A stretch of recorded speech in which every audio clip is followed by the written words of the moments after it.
Alright, ETV Uganda, thank you so much for watching. Yona gye musinze okutulaba mwebale nnyo, mwebalire ddala. Tuli wano ne Nancy Evelyn Warema byonna ogamba oti. Je ndisebo yes. Obulamu. Bulungi. Lockdown yebatawalaganye eti. Si bulungi search naye era wetuli. Tubangayo.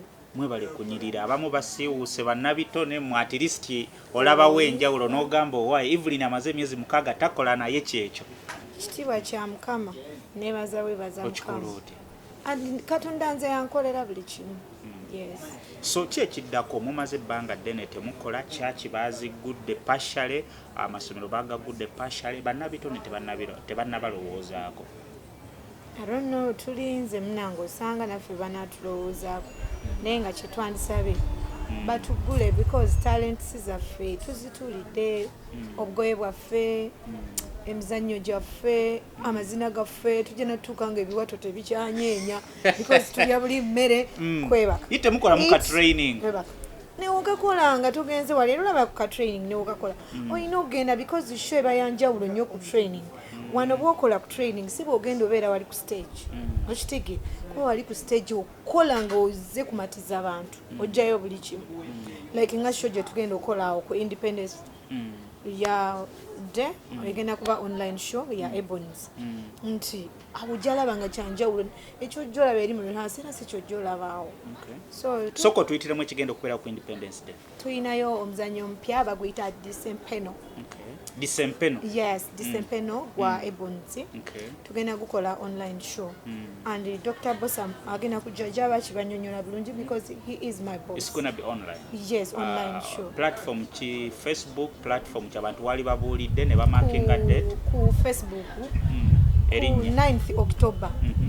Then erinnya lya Facebook komugenda okuba live then YouTube channel. Is that Ebonies? People bazimanyi. They know. Yes, is that Ebonies kwe tugenda olwego. Rema Namakula. Okay. Ne Dr. And thank you so much okwogera ku Rema Namakula le Dr. Mbadde saagala boogerako because katuwano kyembaddeko kya Ebonies na church. Naye kambaleetemu Namakula she's okay. Ebifaananyi twabiraba n'akaviiri ne mukutukweka olubuto ate nga batugamba mwina kye mukweka ekirala. And Dr. is okay naye abantu bano n'abandaba wali omuntu ali ku Facebook akola fake account. I saw Rema's post yesterday. Amanya ga Dr. Sebunya. He is not Dr. Sebunya because Mwami Sebunya tali kuna ku any platform musajja nga mumufuze bulala. Dokita omulamba n'atabako ku Facebook.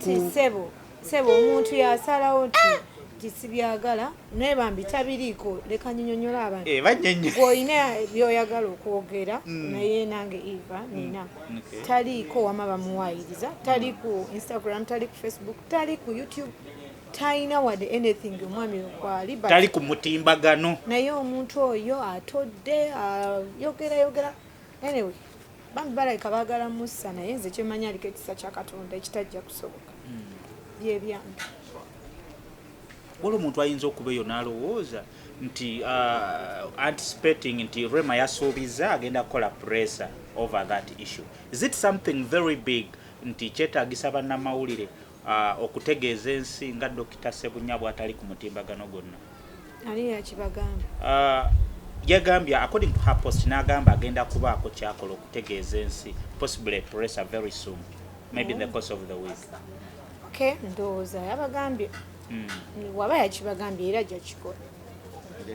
Yes. Bw'abanga yakibagambye nga bw'ogambye. Ajja kukikola sebo. So kiki tuba tusuubira? Kapyaki? Kwani? Evelyn. Kunze Eve. By the way, I have my YouTube channel. Nakulabye watandise okukola welcome to the world. Thank you. Nalabye bu interview ombulaba. Abantu bagambe basubscribing. Evelyn Namulondo.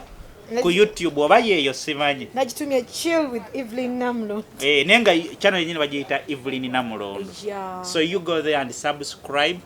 Subscribe to our sister's channel. Alina interview ezenjawulo zabeera akola nalabako ya Jini Nakachwa, nalabye Spice Diana, Rema Namakula and so on. Babi Chagula and so many artists. N'abatali ba artists abali n'abatali. Okay.